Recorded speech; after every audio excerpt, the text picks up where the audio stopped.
Mix in the Dark. Hey, what's up? It's MaiYang from Mix in the Dark. I took a little social media break after the social hour event with podcasters.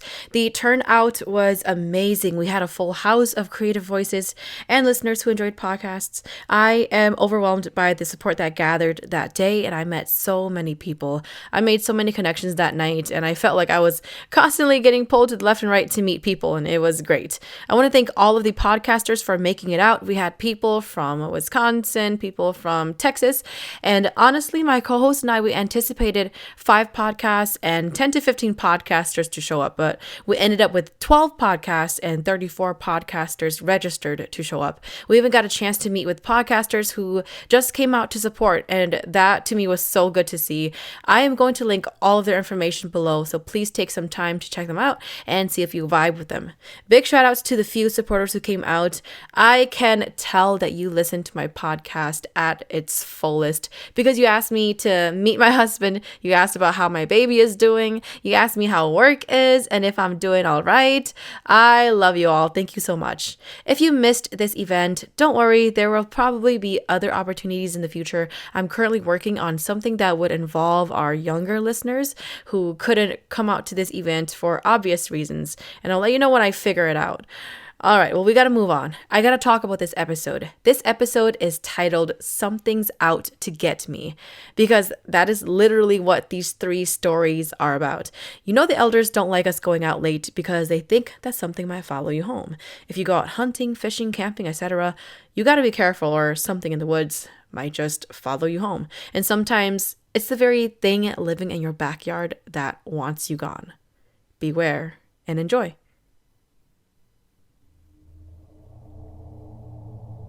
Story 1. When I was younger, I used to live at my grandma's, my mom's mother. We lived in Kaukauna, Wisconsin at the time with my siblings, aunts, uncles, and cousins. We lived in an area where there were lots of trees and a huge open area. At the time, we also owned a few chickens and pigeons in the backyard. When I was younger, I did not know much about the house, but that it was a little creepy. I remember when I was younger, I had an experience with a little girl. Mind you, she was not real nor alive, but that's for another story. Anyway, I remember going to sleep one night. I had a dream about our house. In the dream, a fairy took me with her. She showed me around, and there were many other fairies. Everything was so beautiful. I remembered vividly that she took me to another room. In the room, I saw another fairy, but she was different. She was locked up and was a giant. I remember her looking so sad. I asked the fairies about her, but they did not say much. I decided to talk to her, knowing how lonely it could be. She kind of looked like Te Fiti from the movie Moana, but a fairy. This was before the movie Moana even came out. After talking with her, I decided that it was probably getting late and that my mom might be worried. I told her that I would come back and visit when I can. I'm not sure if I woke up after or if I was still dreaming, but I remember going back to visit her. She was so happy and filled with excitement. She wanted me to stay with her forever. This was the first time I saw her smiling. When it was time for me to go back, she told me, "Please stay. It's almost my time to go. And if you come with me, you can have whatever you want." I said, "Where are you going?" She didn't say anything. I told her, "Don't worry. I promise I'll be back after I finish school and college when I get older." I told her these things because I knew it was my last time visiting her. Only because my mom would yell at me if I kept going out to see her. Just a side note, my mom and dad rented a duplex in Appleton and we moved there. Back to the story, she told me, "If you go, you will not come back. You will forget about me, and by the time you come back, I won't be here anymore. That's why I want you to come with me." She kept trying to convince me, but I knew that in my heart, school was more important. My family was more important. I can't just leave them behind. After that, I left with a smile and told her, "See you next time." She looked down and was sad all over again. I don't remember if I woke up, but I completely forgot about her. Time passed in the present world. I was now in middle school. 7th grade at the time. It was one night that I fell asleep and I had a dream about going back to visit this giant fairy at my grandma's old house. Everything still seemed the same, but where was she? I asked myself. I went around and asked other fairies if they knew anything that might have happened to her. They said, "We don't know. After you left and never came back, she just disappeared." I was sad knowing I would never get to see her again. After the short dream, I woke up and was breathing heavily. My heart broke into millions, realizing that I now remembered, but it was way too late. I am now 15 and still in school. I question myself, what would have happened if I really did go with her? What would have happened if I did get everything that I wanted? Would I still be living here on Earth today? Story 2. I used to live in a duplex in Sacramento, California. It's a 2-bedroom, 1-bathroom house. The people living in the house were my husband, his 2 younger brothers, and myself. We also had a Yorkie named Jasmine, or Jazzy for short. We were all older at the time and were working and going to school full time. We were barely home during the day. The layout of the duplex is not normal. Normally, all houses will have the front door directly in front of their houses. For us, our front door was located on the side of the house. You would have to go through a wooden gate to get to our front door, which also led to the backyard. The layout of the house is that the kitchen faces the street. The living room area is where the front door was located. We had this long hallway to the bathroom and 2 bedrooms located in the back of the house. When we first moved into the duplex, there was never anything eerie about the place. The only thing that always gave me the creeps was our dark and long hallway to the bedrooms and bathroom. Just a little background about my spirituality identity. I believe that I have a strong spirit and is very xie lo, meaning it takes a lot to scare me. Having a strong spirit can have different meanings. In this case, it means that ghosts do not bother you as often because of the positive aura that you carry. I've never experienced anything paranormal. It wasn't until an incident that happened to my brother-in-law when weird things started happening around our house. My brother-in-law usually goes visits his girlfriend at the time, wife now in Stockton, California, on the weekends. His girlfriend's family does a lot of outdoor activities like fishing, hiking, camping, and hunting, so he would tag along on those trips. One Sunday, my brother-in-law returned home from visiting his girlfriend. He was in his room unloading his duffel bag when he realized that there was a wet spot on his pillow.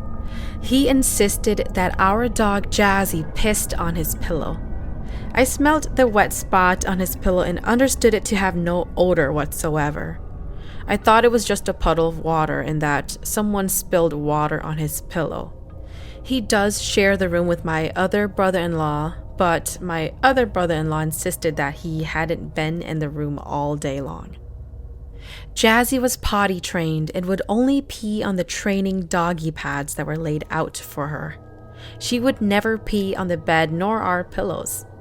There was never an incident where Jazzy had an accident on our bed, and she has always slept with us on our bed. It was a really weird incident. My brother-in-law just shrugged it off and cleaned up the mess by washing his pillows. He went about his day. Shortly after that incident, everyone in the house started experiencing really strange things, including my husband, who is the biggest skeptic of paranormal activities. My husband was raised from a Catholic family, so he was never taught to be scared of the dark and has very little fear for the paranormal. I, on the other hand, was raised from a shaman family and believed in everything, all of the superstitions, monsters, and demons that our elders tell us about, including the banzong. I believe in these things even though I have never seen nor experienced any of this. My experience happened in broad daylight. It was around 2 p.m. in the afternoon. I was home alone with Jazzy. I was off work and was working on some homework in the kitchen. I then had to get to class, so I left all my books, homework, and backpack on the kitchen table. Because it was windy outside, I decided to grab a sweater from our bedroom before heading out. I was in the kitchen, so I would have to walk past our front door, past the living room, and through the hallway to get to my bedroom at the very back of the house. Jazzy has separation anxiety, so she would follow me around wherever I go. Jazzy had on her collar. Her collar has a bell on it, so wherever she goes, we could hear her. As I was walking to our bedroom, I could hear Jazzy's bell following closely behind. I remember passing the front door and seeing that it was locked.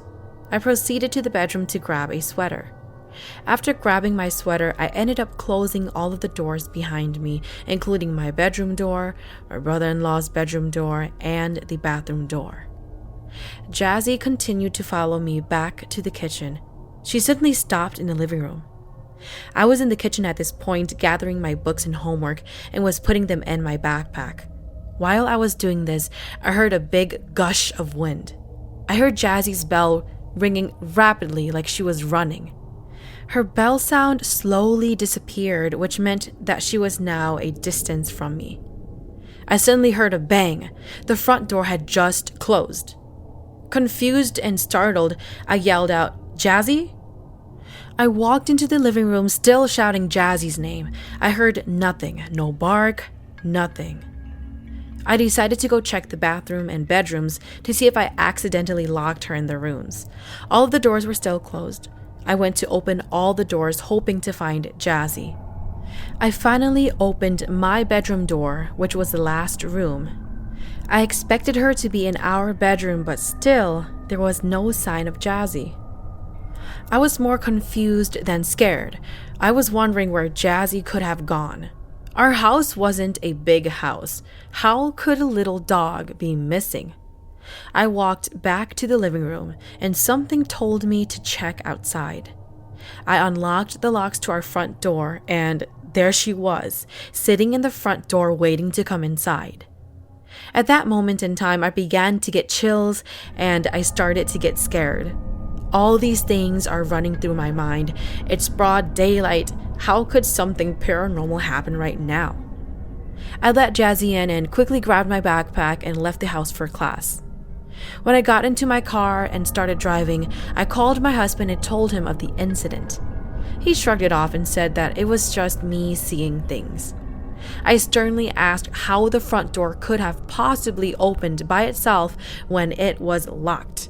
When I was looking for Jazzy, I had to unlock the front door to open it. I never saw anything or felt any presence. I was just very confused, and I questioned the whole incident. It made absolutely no sense to me. I didn't come home that night until I knew my husband was home. I never wanted to be in the house alone ever again. After this incident, my husband too started seeing paranormal things around the house. My husband and I sat down to reflect on all of the things that were happening to us lately, and we reached the conclusion that nothing really happened until the incident with my brother-in-law's pillow. We were thinking that maybe something followed him home from all of the outings that he does with his girlfriend's family. In time, these events just suddenly all stopped. We only lived there for a while and decided to move out to a bigger house. That was the first time that I experienced something paranormal and questionable.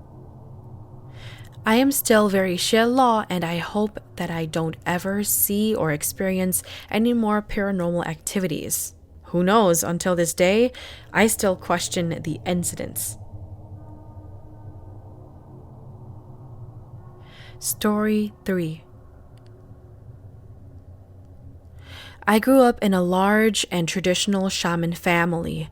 Therefore, that is why I believe we had a lot of paranormal activities growing up.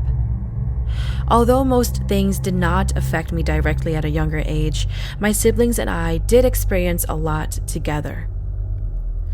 When we would tell my parents about these paranormal things, like most OGs, they would just say that it was them who came to check on us in the middle of the night, or that we were just imagining things. A lot of little things happened here and there, and it became sort of almost normal. We each have a story to share about it, but here is one of my individual stories. I was about 8 years old and summer had just started. Our daily routine consisted of going to my cousin's house to play, mainly because they lived across the street from a park. Like usual, we'd go to the park during the day and hurry back home right before it got dark.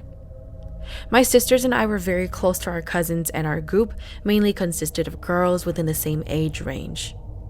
Although I was not the oldest of them all, I was the one to first have gone through the menstruation cycle.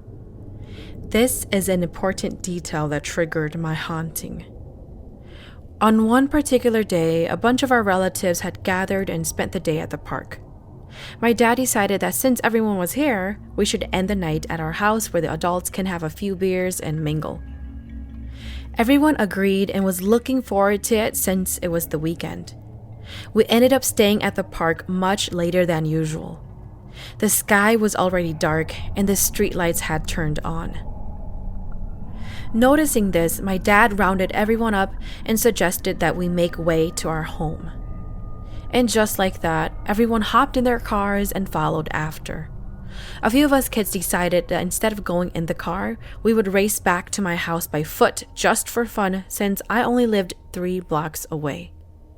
As the last car made its way out of the parking lot, those of us left behind ran ahead, attempting to outrun the car. I remember being second or third place in the group, but then shortly after running almost halfway to my house, I felt a sharp pain shoot into my chest from behind. Caught off guard, I slowed down and started jogging, and then finally walking sluggishly. I started to press and pound my fist against my chest to hopefully alleviate the pain. It was no help.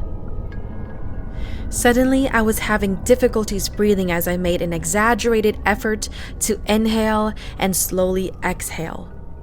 Falling behind everyone else, one of my cousins slowed down and asked if I was okay. Unsure of my situation, I just assumed exhaustion was the cause, and I tried to speak up only to realize that I could only say a word at a time. I told her, "I think so." Worried by my condition, she stayed behind with me as the rest zoomed off toward my house. Noticing that with each step and breath I took, I was growing weaker and my surroundings were less visible, I placed a hand on my cousin's shoulder as she guided me to my house. Once we reached my house, you could hear talking and laughter coming from inside. Everyone had settled in and was enjoying themselves. As soon as my cousin opened the door to let us in, my aunt and uncle noticed my heavy breathing and asked what was wrong. I tried to not let them worry, and I just smiled slightly without answering. Noticing that I felt uncomfortable, my cousin informed them that I was just exhausted. With that being said, they stopped the questioning and resumed to their previous conversations. My cousin helped me through the crowd from the living room into the hall and then toward my bedroom that I shared with my 2 sisters. Once we got to the front of my bedroom door, we could all hear the other kids in my room screaming and laughing about it. We opened the door and everyone was pointing and teasing us for being the last place from our previous race. Realizing that I had a painful expression on my face and my labored breathing, they all started to ask what was wrong.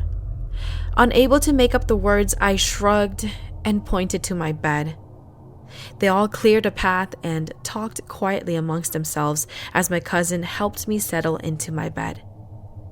I slowly leaned back into my pillow as I positioned myself to lay flat on my back. I placed my hands over my heart, trying to calm down my heart rate. My cousin was still worried and asked if she could go get my parents. I shook my head and laid still, gesturing that I will be fine. I just needed to rest a bit. She understood but was still concerned. She sat next to me for the time being while chatting it up with the rest of the group. About 30 minutes had passed and I was still struggling to breathe. I started to freak out. I worried that I may be dying. The room was filled with voices of all my cousins and sisters, but it was very muffled and it echoed. Even the room appeared to be darker than usual. While laying still, tears started to form, falling down onto my pillow.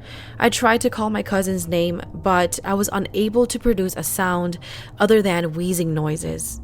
Scared, I swinged my arm to the side, tapping my cousin on the shoulder.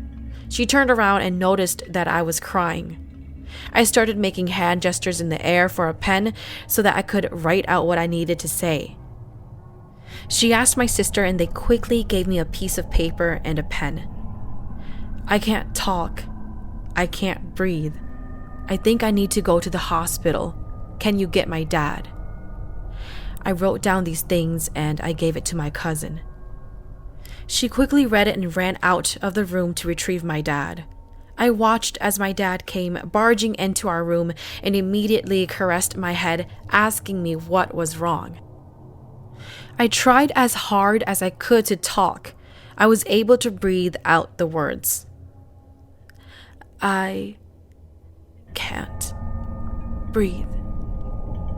With tears flowing down my face, I am now breathing heavier than ever and I am scared. The look on my dad's face changed from worry to scared as he quickly picked me up and carried me out of the room, yelling out to my mom as my sisters followed closely and crying.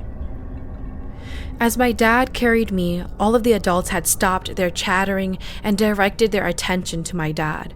They all asked what was going on, but my dad ignored them, still shouting out for my mom to come out from the kitchen. Not knowing what the deal was, my mom came out of the kitchen annoyed, only to see me in my father's arms, grasping for air. Scared, my mom approached him and asked what was wrong.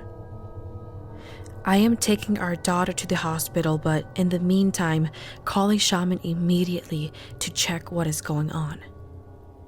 He said this quietly to her with a very serious face. She nodded and grabbed his keys. She ran out of the door to start the car. My dad quickly put on his shoes and told my sisters to open the car door for me and sit with me as well in the car to keep an eye on me. My dad quickly seated me in the back and rushed to the driver's side. As soon as he was buckled up, he also made sure that my sisters and I were buckled up as well. We headed to the closest ER. Unfortunately, I don't remember much other than being extremely scared of closing my eyes because I felt that if I did, I would have probably never woken up. Due to exhaustion, I did end up shutting my eyes shortly after entering the exam room. Everything was kind of a blur, and I remember waking up on the exam table, surprised that I was still alive. The next thing I knew, we were already in the car and heading back home. We finally arrived home and everyone had gone home already. I walked into the house and all I could smell was the incense that had been lit up. My dad quickly burned a couple and waved it around me, mumbling words in Hmong. Without any explanation, my dad told me that for the next 7 days, I could only eat cooked rice with water, nothing else. Disappointed, but scared of the consequences, I abided by his words. The next day, my mom and dad had prepared a few items to offer my dad's shaman altar. A chicken, a bowl of cooked rice, and paper money. My dad mumbled a chant as he offered these items as a way to thank the ancestors for helping. And for 1 week, I did nothing but stay home, sleep, and eat rice with water. By the time that I was able to eat normally again, I asked my dad to tell me the truth. He told me that the reason for what happened to me that night was that there was a wandering male spirit who was full of rage and anger. Because I had freshly become a woman, I had a strong scent of virgin blood that the spirit was attracted to. He had followed my scent and found me, so he waited for an opportunity. While I was running, he chased after me and shot me with his arrow. He was then able to latch himself while restricting my airways, suffocating me so that he could end my life to satisfy his anger. The shaman had already called upon ancestors to fight him and have him let go of my soul. To purify and clean my soul from his lingering effects, I had to eat rice with water for a week. I was then advised to no longer stay out late at night, especially when I'm menstruating, because it will attract bad spirits. The shaman told my dad that if my dad had reacted any later, I would have died that night. When I finally woke up at the ER, it was about the same time my dad received the call from the shaman that I was no longer in trouble. Ever since this incident, I felt like it caused this major spike to my paranormal occurrences throughout life. I also felt as if I owed my ancestors my life for their help. And for that, I had come face to face with a decision that would happen later on in life. This story is to be continued. Thank you for listening to Mix in the Dark. I am your host, MaiYang. Mix in the Dark is available on Spotify, Apple Podcast, or wherever you listen to your favorite podcast series. If you have a story that you would like to share, please send it to myxinthedark@gmail.com. If there's a story that you really enjoyed, feel free to hit up my tip jar on Venmo. Just search Mix in the Dark on the business tab.